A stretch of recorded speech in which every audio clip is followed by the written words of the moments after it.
Hi from Atlanta, Georgia. My name is Jenelle, and I attended Soundview Camp as a camper for 2 years, and then I attended as an LIT for quite a few years, was an intern, and then was a camp counselor, and finally ended my sojourn there as the LIT mentor. And Soundview has a very special place in my heart. And it actually is one of the reasons why I'm currently serving at a church. Soundview, and I hate to have a horrible stereotype, but Soundview was the alternative to some of the other Pacific Northwest camps, where you came in and you did a lot of fun things, and you learned about how bad of a sinner you were, and you repented, and you asked God into your heart, and that was it. Soundview was a place where you learned about how big God is.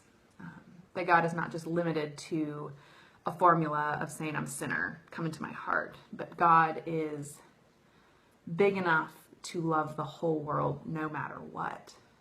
And you get to see that whole world at Soundview because you get to see Mount Rainier and you get to play in the water. You really get to see God's amazing creation while you're at Soundview. And you get to make relationships that reflect the complexity of what life really is like.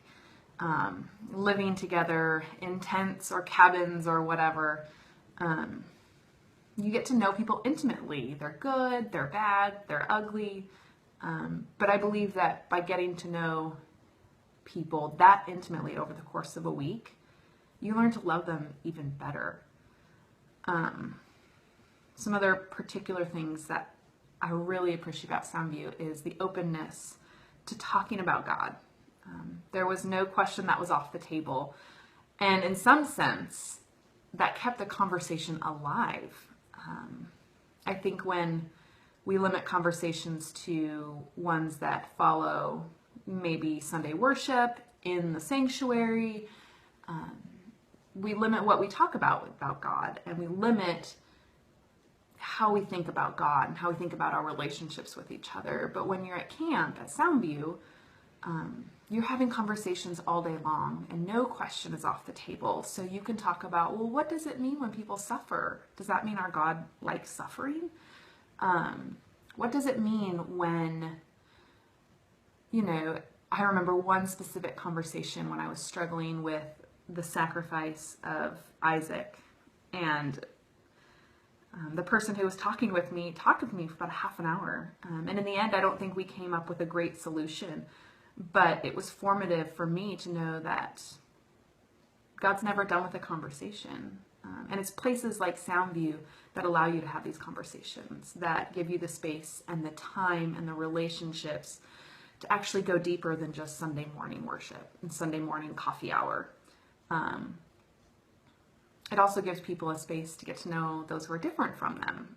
So you're put in a tent with 7 or 8 other kids and you don't know a lot of them. And so you're given the opportunity to get to know them and to get to know people who also care about God. Those are really special for me. I mean, a lot of great friendships. In particular, I am now in ministry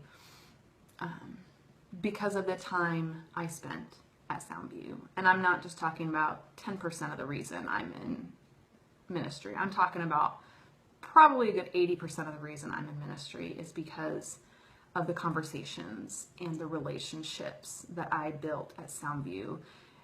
The weeks there allow you to think theologically about life every moment of the day. You're not allowed to think theologically about life every moment of the day when you're at school or at work or but at Soundview, you are allowed and expected to think, what do these things mean? These things that we do every day, these conversations we're having, why does God care about them?